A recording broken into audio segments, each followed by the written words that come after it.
Comment relancer la coopération entre l'Europe et la région ? Eh bien, depuis aujourd'hui, la majeure partie de l'exécutif régional est arrivée à Bruxelles. Les élus ont rendez-vous avec des membres de la Commission et du Parlement européen. On retrouve sur place Alain Eudes.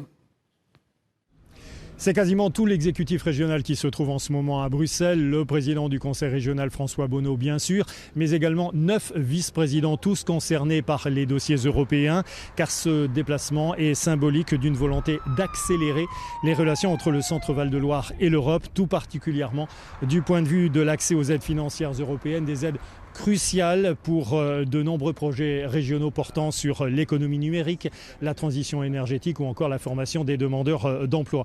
Et pour accroître la visibilité du Centre Val-de-Loire auprès des décideurs européens, eh bien un nouveau bureau régional vient tout juste d'ouvrir ses portes ici même au sein du quartier européen de Bruxelles.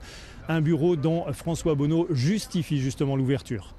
C'est entendre tout ce qui se fait à Bruxelles, mais aussi pouvoir l'influencer. Et c'est bien évidemment la valorisation directe de ce que nous sommes, pour marquer des points et pour que les acteurs institutionnels, économiques, etc., qui sont ici à Bruxelles, connaissent mieux notre région, mais défendent les intérêts de notre région, promouvoir les intérêts de notre région dans un certain nombre de décisions.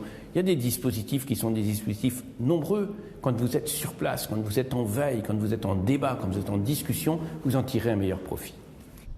Jusqu'à demain après-midi, les rendez-vous ici de l'exécutif régional à Bruxelles avec de nombreux parlementaires européens et des hauts fonctionnaires de la Commission européenne vont se succéder.